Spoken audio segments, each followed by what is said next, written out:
EASIT, Easy Access for Social Inclusion Training. Unit 3C, Easy to Understand and Audiovisual Journalism. Element 1, What is easy to understand audiovisual journalism? User's voice about audiovisual journalistic content. This video contains an interview with Anna Hammarlund. We talk about audiovisual content and in particular audiovisual news. What makes them easy to use and understand? Anna got support from her parents during the interview. The interviewer is Ester Hedberg from the Swedish National Association for Dyslexia. Hej, jag heter Anna. Jag är 53 år. Jag bor här hos mamma och pappa just nu, för tillfället just nu, för det är pandemin. Jag heter Jenny Hammarlund och är mamma till Anna. Och jag är 78 år gammal. Och just nu så bor Anna hemma hos oss för den här pandemin. Jag håller med vad Anna säger. Anna, brukar du titta på tv och lyssna på radio? Ja, jag är. Vilken typ av program föredrar du? Oj. P3, jämt. Älskar P3. Jag vet inte varför, men jag tycker om det som... Jag lyssnar mest på P3 för att det är mer händelser i det. Och då tar de tydliga saker. Och så har det med morgonpasset att göra med att jag tycker om när de har lite roligt. Sen lyssnar jag på P3 dokumentär ibland. Så lyssnar jag på måndagskvällar, sent på kvällen. Så lyssnar jag på Jack. Deras spökhistorier och händelser som är på kvällen med radio. Det är det bästa man kan lyssna på.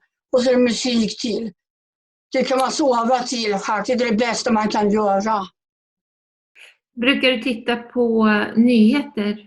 Ja, lite grann åt det hållet, lite. När du tittar på tv eller lyssnar på radio, händer det att du tycker att när de pratar, att det är svårt att förstå vad de pratar om? Vissa.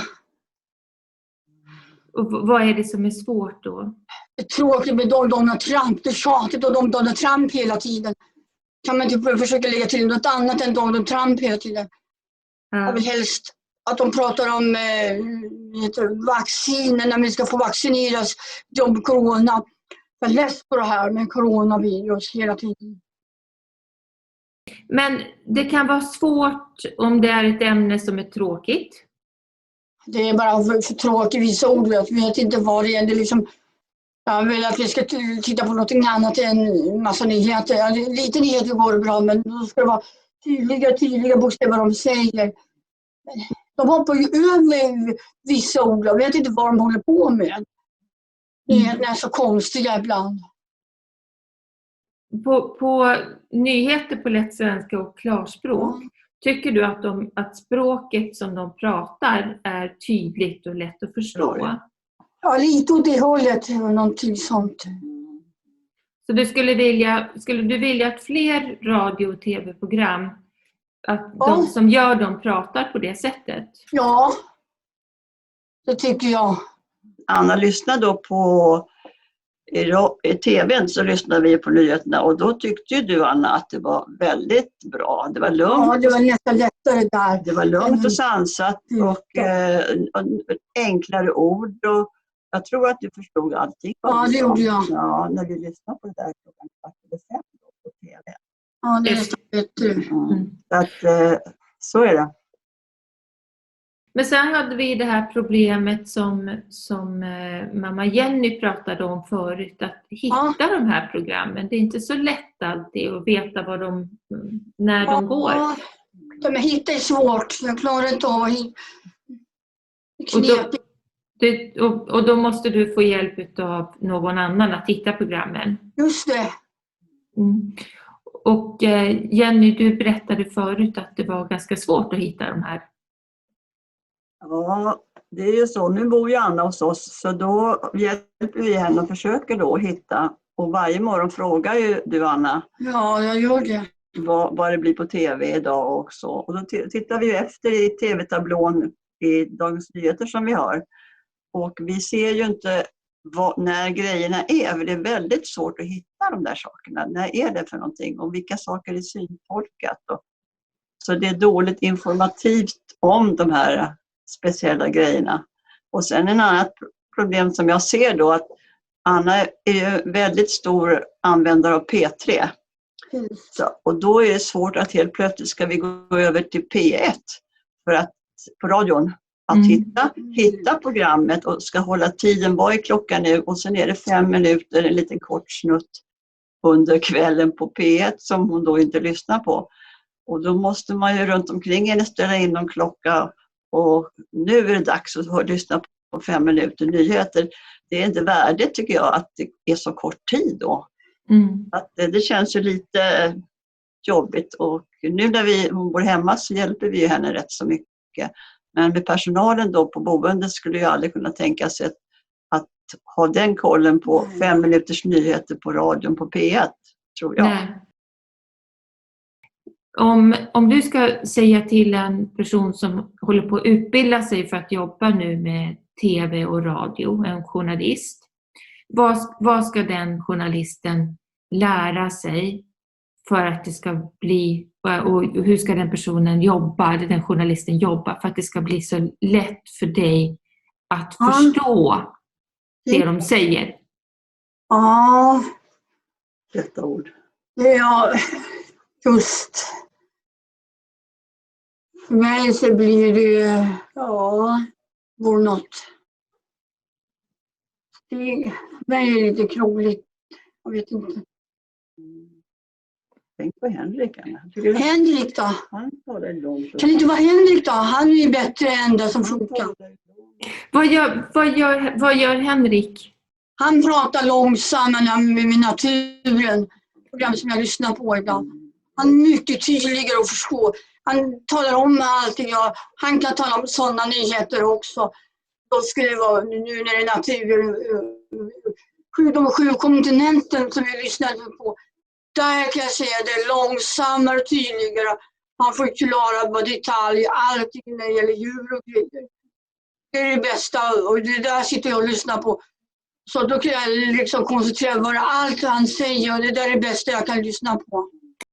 Vi kollar ju då förstås om det finns några naturprogram så att Anna kan få se. Det är ju så att det finns ju också veterinären. Det finns ett program. Ja, det är också roligt. Ja, det är ett veterinärprogram. Det är inte Henrik, men det handlar också om att man berättar vad man gör med djuren. Nu, det är ju så att i en del program så kan ju, om man syntolkar, kan det ju bli lite för mycket prat. Så därför är det bra om journalisten eller den som intervjuar eller är på ett ställe på en veterinärklinik, att den pratar istället. Och säger orden, nu hunden eller vad nu hunden heter, istället för att den som syntolkar berättar det. Utan den som, att man liksom syntolkar när man är på ett ställe och är journalist och sen berättar man behöver inte lägga till så mycket. Nej, det räcker att man beskriver lite mer vad som händer i tiden. Och jag tror ju att det här är bra för alla människor. Och även för den här gruppen som har de här svårigheterna att förstå, så mår man mycket bättre när man får det liksom mera prat i den naturliga situationen. Jag heter Hasse Hammarlund och jag är Annas pappa. Jag är 78 år gammal och nu just som Jenny sa så bor vi ihop här under pandemin. Anna och vi. Hasse, du hade tankar om vad som kan göra journalistik på radio och tv lättare att förstå. Du pratade om det naturliga ljudet, omgivningsljud. Kan du förklara lite grann hur du menade? Ja, jag har funderat en hel del. Jag är ju gammal ljudtekniker från länge tillbaks. Och det är väl så att om man är synskadad så använder man ju hörseln. Det innebär att en del av förståelsen av omvärlden kommer via de naturliga ljuden. Och det innebär ju då att program som har naturliga ljud i bakgrunden ger en mycket tydligare bild av vad är det jag ser.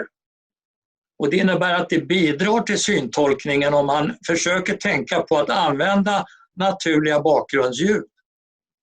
Framför allt så gäller ju det här också film där man har filmtradition är ju att man ska kräma på musik som ska ge stämning. Men det förtar ju lite utav den ljudbild som man ska använda för att öka förståelsen. Kan du ge några exempel på ljudbilder eller naturliga ljudbilder? Ja, där har vi ju sett att naturprogram där har man en tendens att låta naturen tala genom den egna naturbilden. Alltså att man låter bakgrundsljuden vara med och en del av beskrivningen. Så på något vis så ger naturprogram, det verkar logiskt att man hör fåglarna kvittra och inte kräma på musik istället.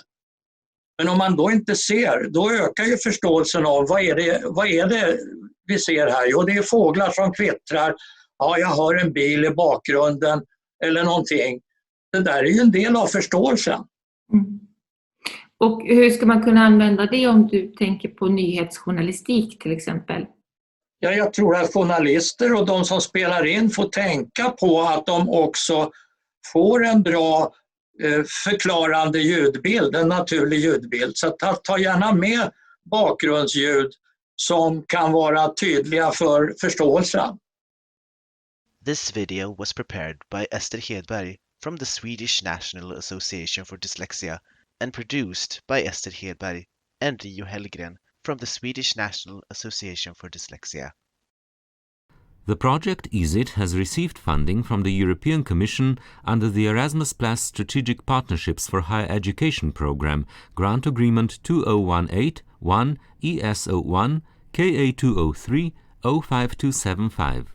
The European Commission's support for the production of this publication does not constitute an endorsement of the contents, which reflect the views only of the authors, and the Commission cannot be held responsible for any use which may be made of the information contained therein. This work is licensed under a Creative Commons Attribution, Share Alike 4.0 International License. Partners of the EASIT project: Universitat Autónoma de Barcelona, Universitat degli Studi di Trieste, Universidade de Vigo, Stiftung Universität Hildesheim, SDI München, Dyslexieverbundet, Radio Televizija Slovenija, Zavod RISA.